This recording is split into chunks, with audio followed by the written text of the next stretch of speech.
Hello बच्चों, I am Rashmi your maths teacher. तो इस वीडियो में हम देख रहे हैं क्लास 10th चैप्टर प्रोबेबिलिटी के एमसीक्यूज फास्ट ट्रैक रिवीजन हम यहाँ पर करने वाले हैं। तो यहाँ पे फर्स्ट एमसीक्यू है हमारा, if an event can not occur then its probability is. अगर कोई इवेंट हो ही नहीं रहा है तो उसकी प्रोबेबिलिटी कितनी होगी? 0। तो इसका आंसर कितना है आपका? डी। ओके, फिर which of the following can not be the probability of an event. इन चारों ऑप्शन में से कौन है जो किसी की प्रोबेबिलिटी नहीं हो सकता है? तो आपको पता है कि किसी भी इवेंट की जो प्रोबेबिलिटी होती है वो 0 एंड 1 के बीच में लाई करती है। तो चाहे वो परसेंटेज में हो तो 0 to 100 जा सकता है, और अगर नंबर है तो 0 to 1। तो देखो ये आपका 3 से डिवाइड करोगे तो 0 पॉइंट समथिंग आएगा, 0.3 समथिंग आएगा, तो ये इसी के बीच में, 0.1 इसी के बीच में, 3% मैंने कहा 0 to 100% के बीच में नंबर हो। लेकिन ये अगर आप डिवाइड करोगे तो ये 1 पॉइंट समथिंग हो जाएगा, क्योंकि 16 छोटा है, डिनोमिनेटर छोटा है, तो यही आएगा। तो ये किसी की प्रोबेबिलिटी यहाँ पर नहीं हो सकती है। फिर an event is very unlikely to happen, its probability is closest to. तो कोई एक इवेंट है जिसके होने के कोई चांसेस नहीं, वेरी अनलाइकली टू हैपन, तो इसकी प्रोबेबिलिटी क्या होती है? हमेशा 0 के क्लोज होती है। जिसके कोई भी एक इवेंट है जिसके होने की यहाँ पे प्रोबेबिलिटी बिल्कुल अनलाइकली है, तो वो उसकी प्रोबेबिलिटी बिल्कुल 0 के क्लोजेस्ट होती है। तो आपको यहाँ पे देखना कि इसमें चारों में से 0 के क्लोजेस्ट कौन सा नंबर है। तो ये नहीं है, ये नहीं है, ये नहीं है, ये बिल्कुल 0 के क्लोजेस्ट है। ठीक है, क्योंकि इन चारों में से ये सबसे आपका छोटा नंबर है, बाकी ये बड़ा है, फिर ये, तो ये 0 के क्लोजेस्ट है। फिर नेक्स्ट देखो, if the probability of an event is P, the probability of its complementary event will be. तो कॉम्प्लीमेंट्री किसी भी इवेंट के होने की प्रोबेबिलिटी और उस इवेंट के नहीं होने की, नहीं होने का मतलब ये कॉम्प्लीमेंट्री दोनों का सम क्या होता है? 1 होता है। तो if the probability of event is P है तो उसके कॉम्प्लीमेंट्री इवेंट की प्रोबेबिलिटी क्या होगी? 1 माइनस पी। ये पी इधर आ जाएगा, तो ये ऑप्शन सी आपका यहाँ पर राइट है। फिर next, the probability expressed as a percentage of a particular occurrence can never be. तो अगर आप प्रोबेबिलिटी को एक परसेंटेज की फॉर्म में दिखा रहे हो तो इनमें से वो क्या नहीं हो सकता है? तो मैंने कहा था जैसे आपका यहाँ पे 0 से 1 होता है तो वो 0 से 100 हो सकता है, तो लेस देन 0 हो सकता है, इक्वल 0 भी हो सकता है, ग्रेटर देन 1 भी हो सकता है, 1% हो सकता है, 2, 3, 4, 5% हो सकता है, anything but a whole number. तो 1, 2, 3, 4 क्या है? 0। ये सारे 0 से लेकर 100 क्या है? होल नंबर है, बट लेस देन 0 नहीं हो सकता। जब आप परसेंट की फॉर्म में दिखाते हो तो -1%, -15% किसी भी की भी प्रोबेबिलिटी यहाँ पर नहीं हो सकती है।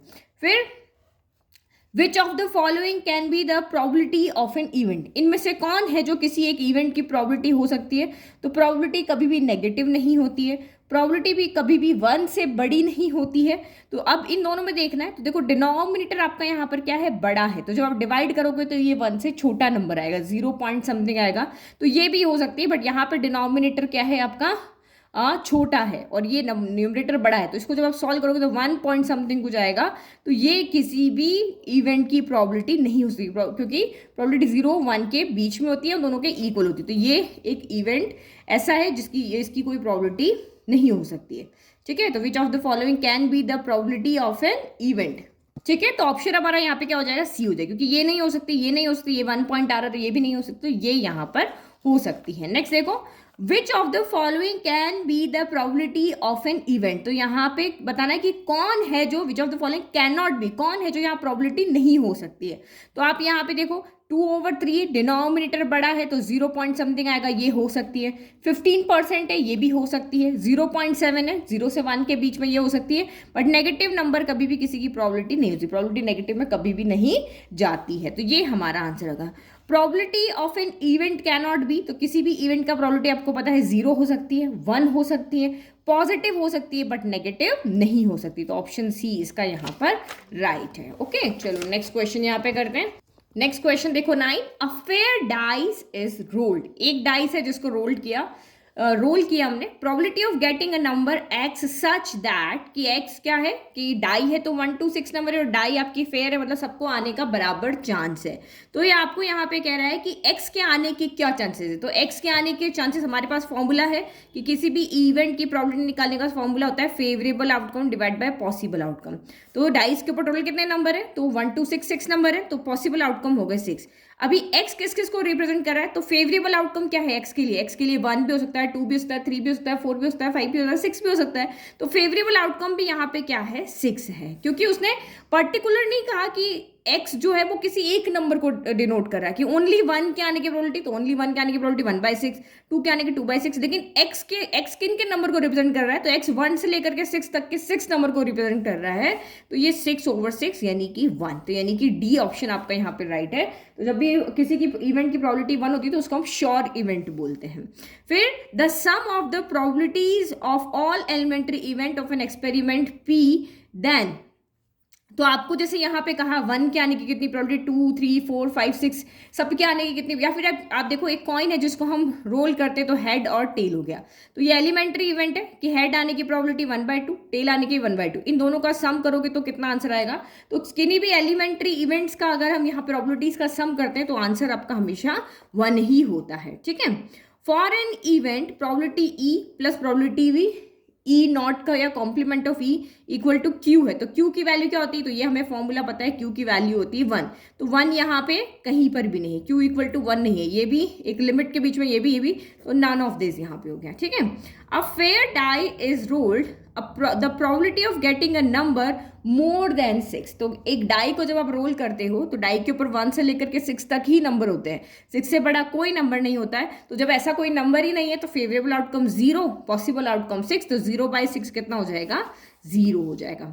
The probability of sure event is, तो अभी जस्ट मैंने आपको बताया था कि प्रोबेबिलिटी ऑफ श्योर इवेंट क्या होता है, 1 होता है। अगर किसी भी इवेंट की प्रोबेबिलिटी 1 है तो उसको हम यहाँ पे क्या कहते हैं, श्योर इवेंट, तो यहाँ पे 1 आ जाएगा, the probability of sure event is 1 हो गया। Now next, the probability of an impossible, जो अगर 1 है तो उसको श्योर इवेंट कहते हैं, अगर किसी की प्रोबेबिलिटी इम्पॉसिबल है तो उसको हम 0 कहते हैं। जैसे ये यहाँ आपका आंसर 0 आ रहा है ना कि भाई आप डाई को रोल कर रहे हो और 7 आने की क्या प्रोबेबिलिटी है, तो वो तो इम्पॉसिबल है क्योंकि डाई पे तो 7 होता ही नहीं, तो इम्पॉसिबल इवेंट होता है तब भी राइट आंसर है, 0 होता है, 0 है तब भी आपका राइट आंसर है।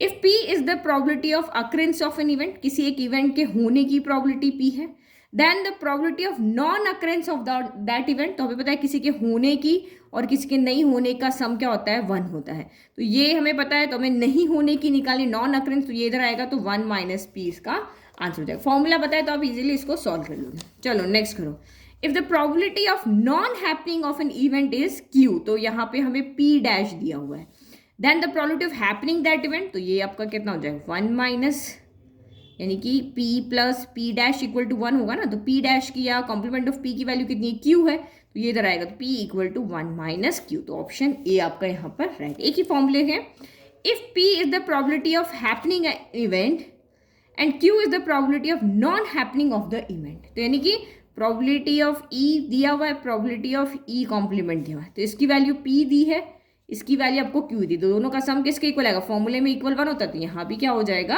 1 हो जाएगा, इजी, ठीक है।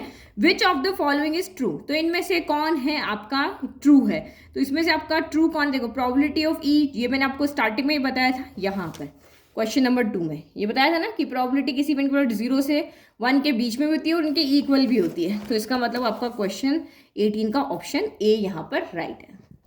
19 question, the sum of the probabilities of all the elementary events of an experiment, अभी हमने पढ़ा था कि वो 1 होती है। Which of the following can not be the probability of an event, तो इसमें से कौन है जो प्रोबेबिलिटी नहीं हो सकती, तो आपको पता है कि 0 से 1 के बीच में वो आना चाहिए, या 0 या 1 के इक्वल भी आ सकता है, तो 1/2 0.5 बीच में है, 20% में ये हो सकती है, 0.3 हो सकती है, बट ये नहीं हो सकती क्योंकि ये 2 पॉइंट समथिंग कुछ आएगा, तो ये आपकी प्रोबेबिलिटी नहीं हो सकती है। Which of the following relation is the correct, तो आपको पता है ए वाला, ई होने की प्रोबेबिलिटी नहीं होने की प्रोबेबिलिटी का सम क्या होता है, 1 होता है।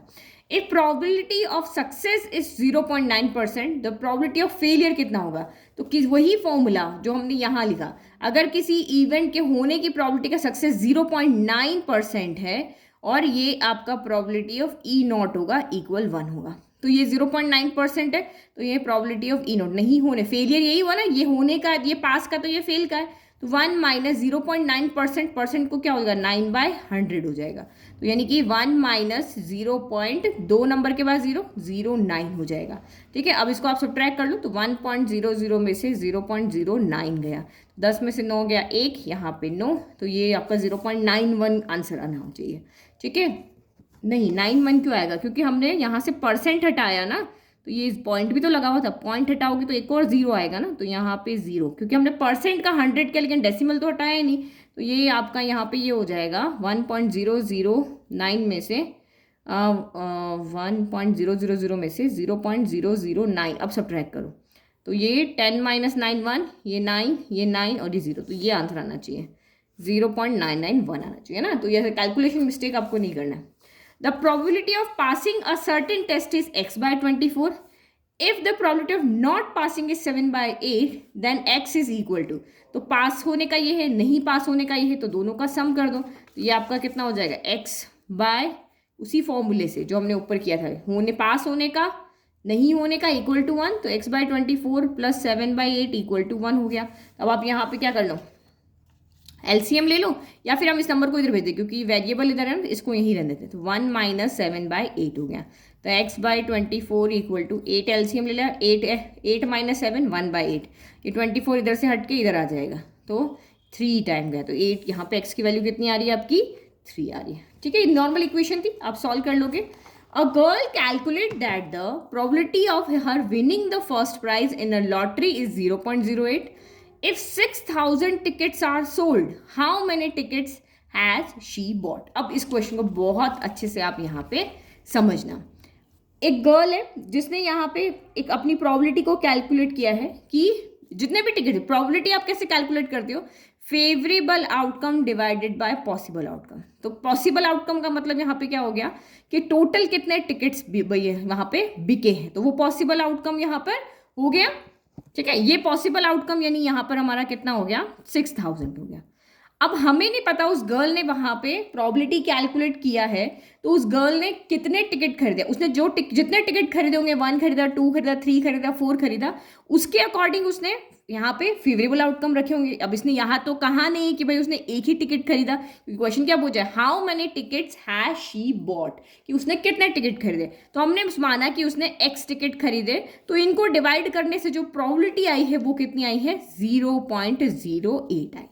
यही प्रोबेबिलिटी आई। प्रोबेबिलिटी क्या होती है, favourable outcome divided by possible outcome. तो हमने यहाँ से इक्वेशन बना ली। ठीक है, अब इसको सॉल्व कर लो, तो 6,000 उधर चला गया इंटू 0.08, डेसिमल हटाओ, नीचे 100 आ गया, तो 2 0 से 2 0 कैंसिल हो गया, तो 8 6 48 1 0 480 टिकट्स उसने खरीदे। समझ में आ गया। तो बिल्कुल बस इसी तरीके से क्वेश्चन करना। अभी तो बहुत ईजी, जैसे जैसे हम आगे जाएंगे क्वेश्चन टफ होते जाएंगे। The probability of selecting a rotten apple randomly from a heap of 900 apples is 0.18। तो इसने कहा कि एक पूरा एप्पल्स का पहाड़ बना हुआ है, उसमें टोटल कितने एप्पल है 900 एप्पल है। अब इसमें से खराब एप्पल को सेलेक्ट करने की प्रोबेबिलिटी आपको यहाँ पे दी हुई है। तो what is the number of rotten apples in the heap, तो हमें नहीं पता कि रोटन एप्पल्स कितने। तो सेम हमने जैसे ऊपर किया वही यहाँ पर करेंगे कि प्रोबेबिलिटी हमें गिवन है, पॉसिबल आउटकम्स हमें गिवन है, फेवरेबल आउटकम्स हमें यहाँ नहीं गिवन है। तो वही 0.18 जो फेवरेबल आउटकम ने माना कि इतने वहाँ पे रोटन एप्पल्स थे, और डिवाइड बाय 900, जब आप इसको सॉल्व करोगे तो 162 आपका आंसर आ जाएगा। ठीक है, तो एक प्रोबेबिलिटी के फॉर्मूले से हम यहाँ पर फेवरेबल आउटकम भी फाइंड कर सकते हैं। अगर हम इन तीनों में से, ये आपकी प्रोबेबिलिटी फॉर्मूला है, इन तीनों में से कोई दो हमें गिवन है, तो तीसरा हम यहाँ पर फाइंड कर सकते हैं। चलो नेक्स्ट क्वेश्चन नंबर देखते हैं अब यहाँ पे 26। तो 26 क्वेश्चन क्या है, the probability of guessing the correct answer to certain question is p/12। तो कोई भी आपके पास क्वेश्चन पेपर है, तो उसमें से करेक्ट आंसर को, the probability of guessing the correct answer to certain question is p/12। If the probability of not guessing the correct answer to same question is 3/4, then the value of p is, तो ये तो बिल्कुल वही formula हो गया कि किसी काम को करने की प्रोबेबिलिटी, उस काम को नहीं करने की प्रोबेबिलिटी का सम क्या होता है 1। तो करने गैस कर पा रहे हो तो p/12, नहीं गैस कर पा रहे हो तो 3/4 इक्वल टू 1। अब इसको सॉल्व कर लो। तो हमें यहाँ पे किसकी वैल्यू निकालनी, p की ना, तो इसको यहीं छोड़ देते और 3/4 को उधर ले जाते। 1 माइनस 3/4 क्या होता है 1/4, ये 12, 4 1 4, 4 3 12, 3 उधर चला गया, तो यानी कि p इक्वल टू आपका 3 आ गया। इक्वेशन तो सॉल्व कर ही लोगे, तो ये सी आंसर है यहाँ पे। चलो, the probability that it will rain tomorrow is 0.3, कि हमारी प्रोबेबिलिटी की भाई कल बारिश होगी, 30% चांस है कि कल बारिश होगी, 30% को 0.3। What is the probability that it will not rain tomorrow, कि बारिश नहीं हो। तो होने और नहीं होने के लिए वही फॉर्मूला है कि होने की प्रोबेबिलिटी आपको दी 0.3, नहीं होने की आपको यहाँ पर फाइंड करनी है। तो 1 माइनस 0.3 करोगे तो 0.7 आएगा। यही फॉर्मूला है ना, इसमें 0.3 रखो, इधर लेकर आओगे 1 माइनस 0.3 0.7 आ जाएगा। A single letter is selected at random from the word probability. The probability that it is a vowel. अब आपको यहाँ पे देखना है कि हमें यहाँ पे एक सिंगल लेटर हमने इसमें से कोई चूज किया है तो उसके वाउल होने की क्या प्रोबेबिलिटी होगी। तो देखो इसके अंदर तो पहले favourable outcome divide by possible outcome, तो आप यहाँ पे फेवरेबल आउटकम पॉसिबल आउटकम देखो 1 2 3 4 5 6 7 8 9 10 11, तो ये आपके टोटल लेटर्स जो है तो ये पॉसिबल आउटकम हो गया। अब इसमें वाउल कौन कौन से हैं तो काउंट करो, ओ 1 हो गया, ए 2 हो गया, आई 3 हो गया और आई 4 हो गया, तो 4/11 ये हमारा यहाँ पर आंसर हो जाएगा। ठीक है, 2 coins are toss simultaneously, 2 coin को साथ में टॉस किया है। The probability of getting no head, कि एक भी हेड वहां पर ना आए, तो एक भी हेड नहीं आया इसका मतलब वहां पे क्या आएगा, किन्हीं भी 2 कॉइन को टॉस करोगे तो क्या क्या आया सर, दोनों हेड आ सकते हैं, एक हेड दूसरा टेल, पहला टेल दूसरा हेड या दोनों टेल। तो इसी कंडीशन में आपका यहाँ पर हेड नहीं आ रहा, तो 1 बाय कितना हो जाएगा 4, तो 1/4 आंसर है। चलो लास्ट क्वेश्चन देखते हैं, उसके बाद हम नेक्स्ट वीडियो में रिमेनिंग क्वेश्चन देखेंगे।